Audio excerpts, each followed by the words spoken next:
The other day, for no good reason at all, I was thinking about what tools do I use for every project? Are there the same tools that I use for every single project? Well, I came up with 5. I'm 99% sure I use these 5 tools on every single project. What's up, y'all? My name is Andy. This is Epeius Garage. I would love to hear in the comments about what tools do you think you use every single job? How many are there? Do you have one tool that you use every single job? Is it 5 like me? So I'd be curious to know. Please leave it in the comments. Hey, and real quick, I wanted to thank everybody that has liked, subscribed, and commented in my videos. Last week hit a new milestone, 150 subscribers. So I'm pretty excited about that. Making these videos in hopes that it helps somebody and entertain somebody. So if I'm doing that, then I feel good about it. And I'm just honestly really enjoying making these videos, the content, and editing them. It's a lot of fun. It's a hobby. I hope you enjoy this video. First tool that I thought of that I use every single time is a saw. Now, 95% of the time I use my table saw. I didn't want to specify a certain type of saw because not everybody has a table saw, nor is a table saw absolutely necessary. It is my go-to and my favorite. However, it's not something you have to have. Some examples of saws that I use in projects are table saw, circular saw. I use my circular saw to break down sheet goods and large lumber pieces that are going to be awkward on my table saw. I'll cut them down and then I put it on my table saw for more accurate cuts. Jigsaw. Use a jigsaw all the time. Cut curved things. You can cut straight lines with it. I use a jigsaw. Not every project, but I use it a lot. Miter saw. I don't use a miter saw every project, but I do use it. It's great for cross cuts, cutting down 2x4, any type of stock board. I've used it. I don't use it hardly much anymore because I use my table saw. Band saws. I don't have a band saw, but they're great. Curved cuts and also cutting down lumber, milling down lumber. Hand saws. I do use some hand saws. I use a one-hand saw, a flush trim saw. That's the only thing I use. I haven't gotten into the hand cut dovetails and stuff like that yet. Hopefully one day I'll get there. That concludes the first one. Saws in general. I'm going to leave it in general. Some type of saw will be used. Tool number 2, a drill. I use a drill on every project, one way or the other. A drill is used for the obvious, drilling holes, countersinking, but a drill can also be used for sanding spots that are rounded. You can't get your orbital sander into. You can buy cylindrical attachments that are made to put on your drill. You can also put them on your drill press. They'll spin with your drill and you can get in there and sand those areas. Drill's good for that. A drill can also be used to apply screws. I don't know if anybody's noticed, but drills have a clutch. You can set that clutch to drive that screw as hard as you like. So it's not just for drilling holes. Actually, before I had an impact driver, I used my drill for everything. Now I do use an impact driver. However, I did not put this in this list because I don't use it every single time. A lot of times I just use the drill. For instance, my business card holders that I make with the bullet shell casings, I don't use an impact driver at all on that, but I do use a drill. So that's why this one made the list. You're not going to know where to cut with that saw or drill those holes without a tape measure, so I use this on every single one. I use the fast cap on every single project.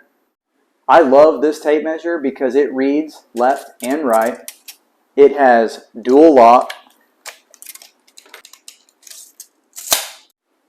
It has a pencil sharpener, so you can quickly sharpen your pencil. It also has a little notepad. So I need to jot down a quick dimension, you don't want to forget it. Oh man, it's 54 inches. Cool. By 5. And I can write it on there. Then I can also quickly erase it. Cleans off very easily, very handy.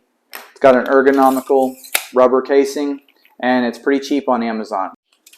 I'll link this in the description for you in case you're interested. Tool number 4, combination square. I can't think of a single project that I don't use this on. I use it to lay out lines.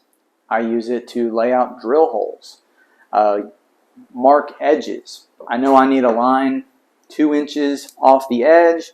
You can set this to 2 inches, put it against your piece, mark it, draw a line with it. I use this all the time. It has a 45 degree already on it, so quick, accurate miter, 45 miters, making a picture frame or something.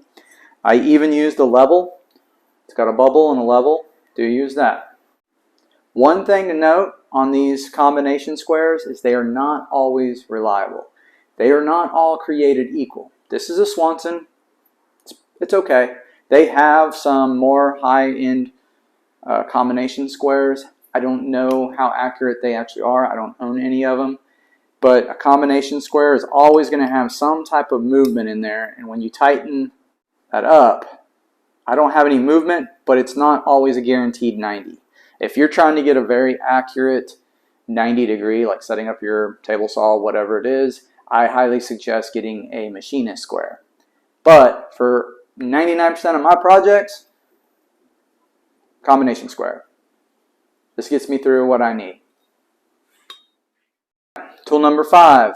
One way or another, I'm going to need to sand that project. It always happens, right? So whether it be wood or epoxy, I'm going to be doing some type of sanding. And with that, I always use my orbital sander. I use this DeWalt. It does not have the variable speed. I've never seen a need for the variable speed. There's some good videos out there that show you the difference with the variable speed. This one's always worked fine for me. This takes a hook and loop sanding pad.